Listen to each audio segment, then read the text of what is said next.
नमस्कार, मैं डॉक्टर अभिजीत आकाशे हमारे YouTube चैनल में आपका स्वागत करता हूँ। इस एवियन और हिप आर्थराइटिस के सीरीज में हमारा आज का वीडियो डिपेंडेंट है इम्प्लांट टाइप्स इसके ऊपर।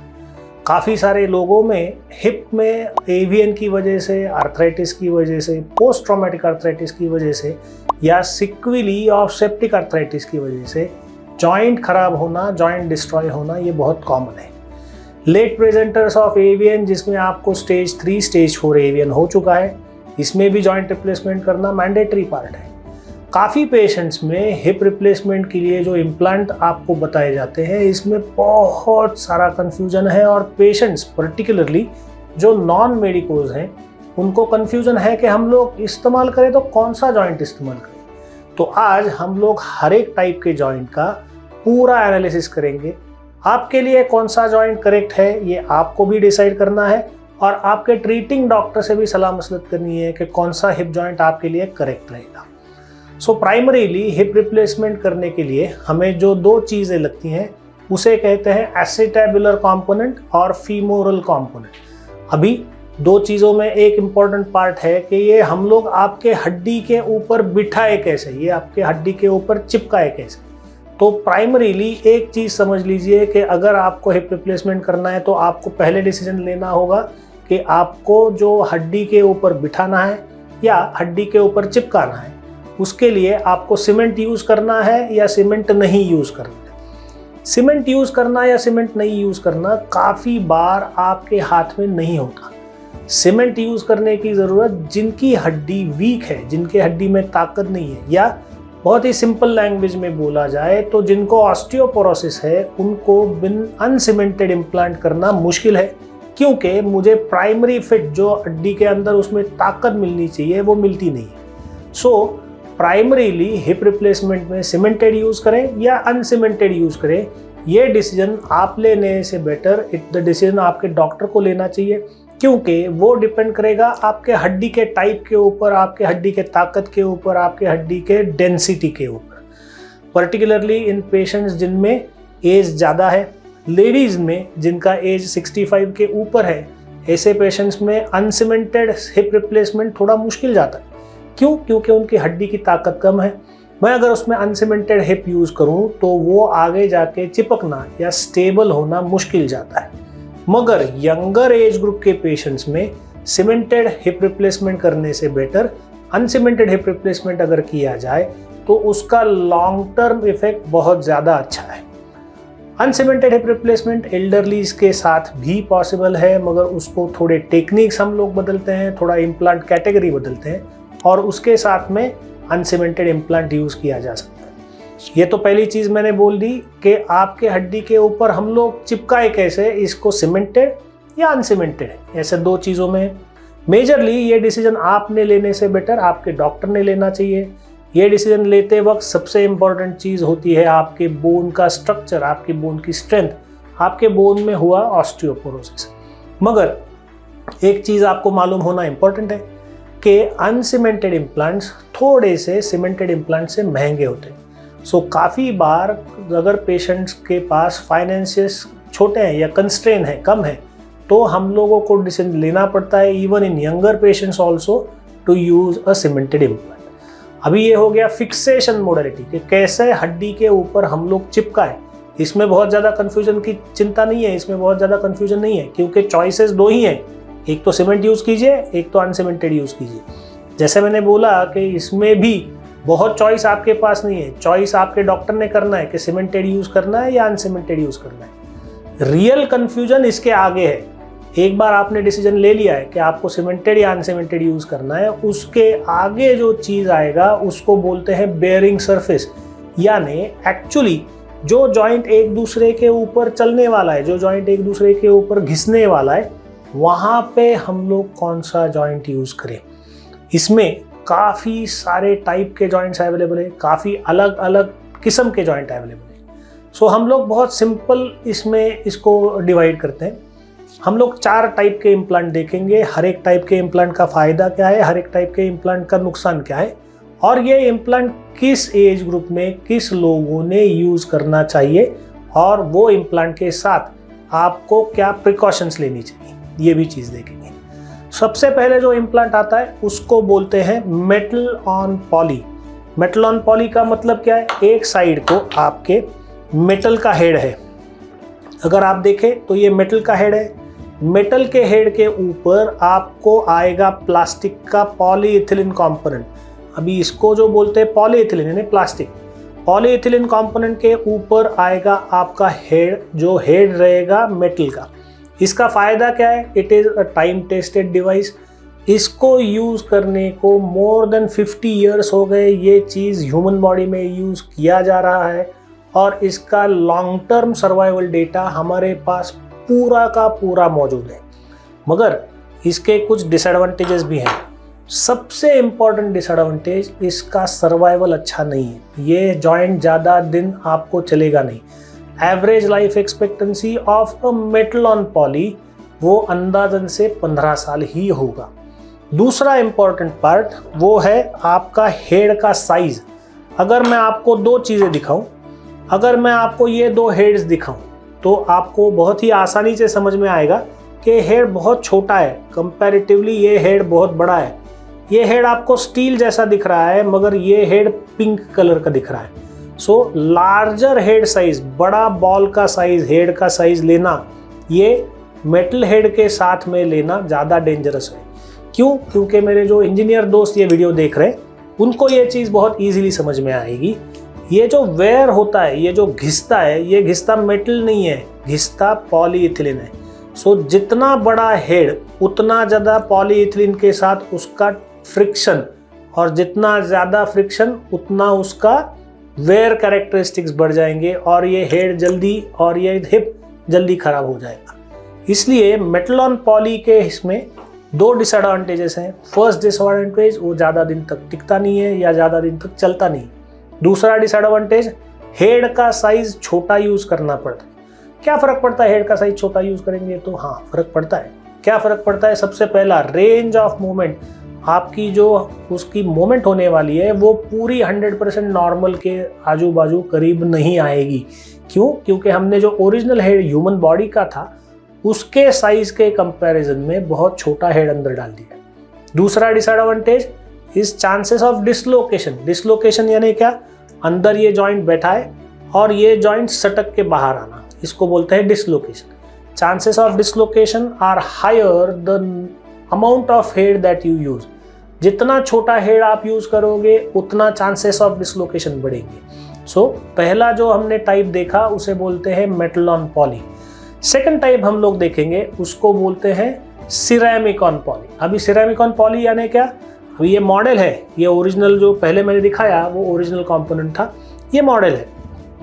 ऊपर का शेल या ऊपर का acetabulum remains to be the same, मगर नीचे जो मैंने मेटल हेड लिया था अभी उसके जगह मैंने ceramic on poly head use किया है, सिरेमिक ऑन पॉली यूज़ किया है। सो ये जो हेड है ये सिरेमिक मटेरियल से बना हुआ है। सिरेमिक मटेरियल का फ़ायदा क्या है? तो सिरेमिक मटेरियल का, अगेन जो हमारे इंजीनियर दोस्त देख रहे हैं उनको ये आसानी से समझ में आएगा। कोएफिशिएंट ऑफ फ्रिक्शन, आपको आसान करके बोलता हूँ, कोएफिशिएंट ऑफ फ्रिक्शन यानी इसका घिसने का रेट सिरेमिक की वजह से मेटल के कंपैरिजन में बहुत कम हो जाता है। There are lot of scientific reasons कि ये क्यों कम होता है। कुछ बहुत आसानी से समझ में आने वाली चीज़ें भी बोलता हूँ। वेटेबिलिटी यानी उसको पूरा साइड से लुब्रिकेशन होने के चांसेस सिरेमिक को ज़्यादा है। स्क्रैच रेजिस्टेंस, मेटल के ऊपर स्क्रैच आ सकते हैं, सिरेमिक के ऊपर स्क्रैच नहीं आते। फिर उसका वेटेबिलिटी, स्क्रैच रेजिस्टेंस के साथ में लुब्रिसिटी भी सिरेमिक का इज मच बेटर। उसकी वजह से ceramic on poly will survive much better than a metal on poly, number 1। Number 2, because you are using a ceramic head going on a higher size head, बड़ा size का head use करना भी possible है। क्यों? क्योंकि volumetric where जो होता है सिरेमिक की वजह से कम हो रहा है, उसकी वजह से हायर हेड साइज यूज भी कर लेंगे तो भी आपका हिप जल्दी खराब होने का चांसेस कम है। अभी ये दोनों अगर हम लोग इम्प्लांट्स देखें तो किस पेशेंट ने ये इम्प्लांट यूज़ करने चाहिए? Any patient who is about 70, 75, 80 जिसको किसी कारण नेक फीमर फ्रैक्चर के कारण होगा, एवीएन की वजह से होगा या रूमेटॉइड आर्थराइटिस की वजह से होगा, हिप रिप्लेसमेंट का ज़रूरत है, वो पेशेंट ने आपको मेटलॉन पॉली यूज़ करने में कोई दिक्कत नहीं है। क्यों? क्योंकि ये अगर 75 साल का पेशेंट में भी यूज़ करते हैं तो ये कम से कम तो 15 साल टिकने वाला है, यानी पेशेंट की उम्र वैसे भी 90 साल होने वाली है, नंबर 1। नंबर 2, ये कॉमन सेंस की बात है। एज योर एज प्रोग्रेसेस आपका ओवरऑल एक्टिविटी लेवल्स बहुत ड्रॉप डाउन होता है, और ये अगर एक्टिविटी लेवल ड्रॉप डाउन होता है तो घिसने के चांसेस भी कम हो जाते हैं। घिसने के चांसेस कम हो गए तो ये वेयर और रिविजन यानी वापस बदलने के चांसेस बहुत हद तक कम हो जाते हैं। दूसरा जो मैंने आपको दिखाया था सिरेमिक ऑन पॉली, ये किस चीज़ या किस पेशेंट्स ने यूज़ करना चाहिए? Any patient who is above 55 but less than 75, ceramic on poly is a good option. फ़ायदा कॉस्टिंग में आपको आसान जाएगा, कॉस्टिंग में कम जाएगा, वेयर कैरेक्टरिस्टिक्स अच्छे मिलेंगे, हेड साइज बड़ा मिलेगा, चांसेस ऑफ डिसलोकेशन कम होंगे, रेंज ऑफ मूवमेंट यानी आपका नॉर्मल उसका जो चलन वलन है, पूरा हिलने का स्टाइल है, वो काफ़ी हद तक नॉर्मल हो सकता है। इसके आगे का जो टाइप आता है उसको बोलते हैं सिरेमिक और सिरेमिक। अभी वापस ये ओरिजिनल इम्प्लांट मैं आपको दिखा रहा हूँ। ऊपर का जो आपको पहले मैंने पॉलीइथिलीन प्लास्टिक का चीज़ दिखाया था, उसके जगह अभी ऊपर भी सिरेमिक का ही इम्प्लांट आ गया। ये इस टाइप से ये सिरेमिक का इम्प्लांट आता है। सो ये अंदर सिरेमिक गया और उसके ऊपर मैंने वापस एक सिरेमिक का ही बॉल डाला। इसका फ़ायदा क्या हुआ? इसका घिसना ये ऑलमोस्ट ज़ीरो है। 100% ज़ीरो नहीं बोला जा सकता। कंपैरेटिवली प्लास्टिक, जैसे मैंने पहले ही बोला था कि घिसता सिरेमिक नहीं है, घिसता मेटल नहीं है, घिसता प्लास्टिक है। तो ये प्लास्टिक जो है, ये प्लास्टिक के जगह मैंने सिरेमिक डालने की वजह से घिसने का percentage has drop down significantly, और ये घिसता नहीं है और इसका लाइफ बहुत अच्छा है। 25 साल तो डेफिनेटली चलेगा, हो सकता है उससे भी ज़्यादा चले। ओवरऑल लिटरेचर अगर हम देखें तो 25 साल तक follow up of a ceramic on ceramic is established. Ceramic on ceramic में डाउन साइड्स क्या है? हाँ है, 2 डाउन साइड्स हैं। पहला डाउन साइड, ये बहुत कॉस्टली इम्प्लांट है। दूसरा downside, there are chances of fracture. Head जो है ये फ्रैक्चर नहीं करता है। फ्रैक्चर क्या करता है? इसका जो अंदर का लाइनर है ये फ्रैक्चर करने का पॉसिबिलिटी है। पॉसिबिलिटी क्यों है? क्योंकि इसका अगर आप देखें तो थिकनेस बहुत कम है। थिकनेस कम होने की वजह से प्लास्टिक डिफॉर्म हो जाएगा, टूटेगा नहीं, सिरेमिक टूट जाएगा। आप एक ट्राई करके देखिए घर पे। आप एक अपना जो घर में यूज़ करते हैं टाइल, उसको उठाइए और तोड़ने का कोशिश कीजिए। कितना भी ताकत लगा लो वो टूटेगा नहीं, मगर उसको 1 इंच ऊपर उठाइए और नीचे डाल दीजिए, वो पूरा का पूरा फूट जाएगा। Ceramic is a very tough material but it is a brittle material. इसकी वजह से सिरेमिक फूटने की चांसेस है। Fortunately due to advances in engineering, ceramic में भी काफ़ी सारे चेंजेस हुए हैं। अभी पहले जो सिरेमिक यूज़ किया जाता था वो सिरेमिक येलो कलर का दिखता था। अभी जो सिरेमिक यूज़ करते हैं हम लोग वो पिंक कलर का दिखता है। ये पिंक कलर का सिरेमिक का प्रॉपर्टीज़ का फ़ायदा ये है कि chances of fracture of this ceramic are very low. Second disadvantage is squeaking. Squeaking यानी उसमें से एक आवाज़ आता है। पर्टिकुलरली कुछ पेशेंट्स में जो ओवरवेट है उनमें सीढ़ी चढ़ने के टाइम पे एक कॉन्क करके आवाज़ आता है, उसको स्क्वीकिंग बोला जाता है। फॉर्चुनेटली गए 20 साल में मैंने आज तक 1 या 2 ही पेशेंट्स में स्क्वीकिंग देखा हुआ है। पर्टिकुलरली स्क्वीकिंग ये फॉरेन कंट्रीज़ में एक ही कंट्री में सबसे ज़्यादा देखा गया हुआ है। बाकी कंट्रीज़ में बहुत ज़्यादा स्क्वीकिंग के रिपोर्ट्स नहीं है। मगर yes, squeaking and fracture are the 2 major disadvantages of a ceramic on ceramic. So ये किसने यूज़ करना चाहिए?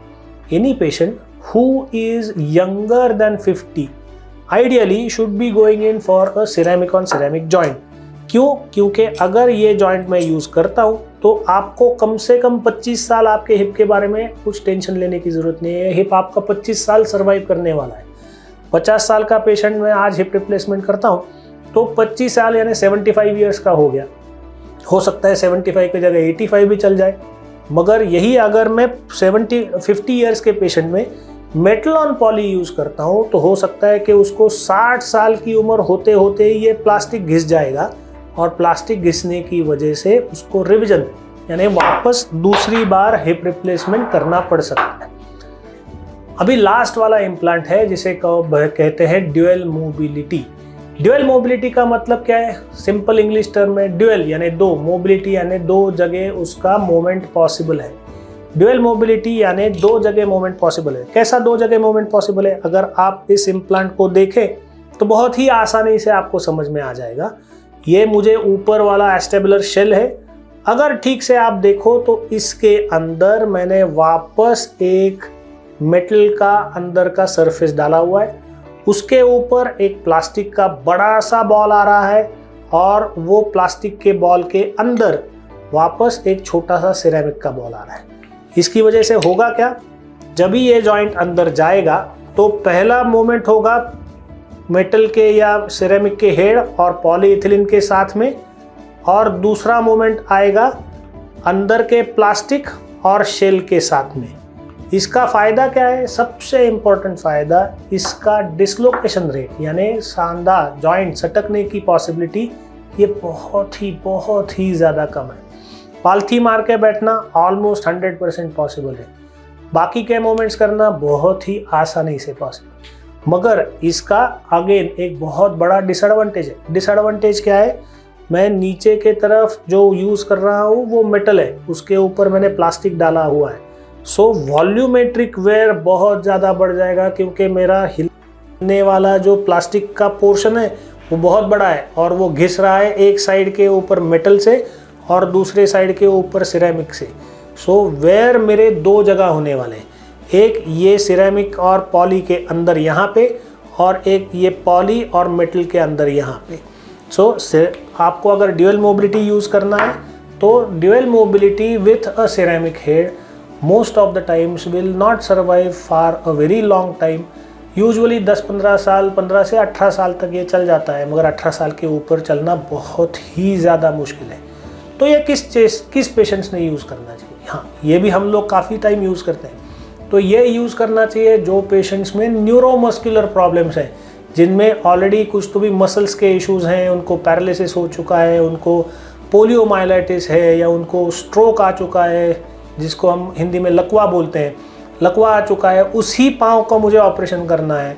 तो वो पेशेंट्स में मसल की ताकत अच्छी ना होने की वजह से वो जॉइंट जगह पे रखने का जो बॉडी काम कर रही है वो बॉडी काम नहीं कर पाती, और ऐसे पेशेंट्स में अगर ड्यूअल मोबिलिटी यूज़ करते हैं तो उसका डिसलोकेशन का रेट बहुत कम हो जाता है।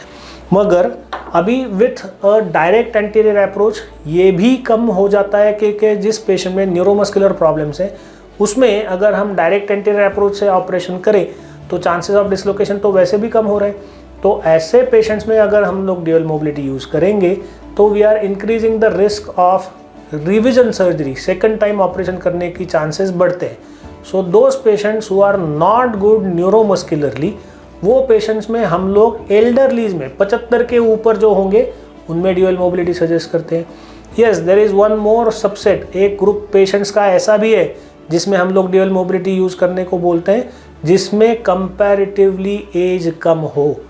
वो पेशेंट का सब ग्रुप कौन सा है? तो जो पेशेंट्स का अपना प्रोफेशन ऐसा हो जिसमें आपको पालथी मार के नीचे हर टाइम बैठना ही पड़ता है, बिना पालथी मार के आपका प्रोफेशन ही कंप्लीट नहीं हो पाता, या इंडियन साइड से संडास पेशाब को नीचे बैठना ही पड़ता है, जैसे खेत में काम करने वाले मजदूर हैं जिनको नीचे जाके पूरा वो कुरेदना पड़ता है, तो वो लोगों को चॉइस नहीं, उनको बैठना ही पड़ेगा, नहीं तो उनको उनका खाना ही मिलना मुश्किल। इन टाइप के पेशेंट्स में भी ड्यूअल मोबिलिटी यूज़ किया जा सकता है विथ अ कंप्लीट आइडिया कि ये ड्यूअल मोबिलिटी अगर हम लोग यूज़ कर रहे हैं तो आगे जाके इसको रिवीजन करना इज़ ऑलमोस्ट सर्टन। हो सकता है कि 12-15 साल से 18 साल में रिवीजन करना पड़े। सो ये हमने आज देखा इम्प्लांट्स और डिफरेंट टाइप ऑफ इम्प्लांट्स। आपको अगर हिप रिप्लेसमेंट सजेस्ट किया गया है तो डेफिनेटली आपके सर्जन के साथ मिलिए। आपकी उम्र, आपका वज़न, आपका ओवरऑल बॉडी स्ट्रक्चर, इसके ऊपर डिपेंडेंट कौन सा अप्रोच ले। डायरेक्ट एंटीरियर अप्रोच से ऑपरेशन कर सकते हैं या पोस्टीरियर से करना पड़ेगा, या आपको ड्यूअल मोबिलिटी यूज़ करना पड़ेगा या सिरेमिक ऑन सिरेमिक यूज़ करना पड़ेगा। इसका डिसीजन आप खुद आपके सर्जन के सलाह से लें। आपको अगर ये वीडियो अच्छा लगा हो तो हमें शेयर, सब्सक्राइब और लाइक कीजिए। धन्यवाद।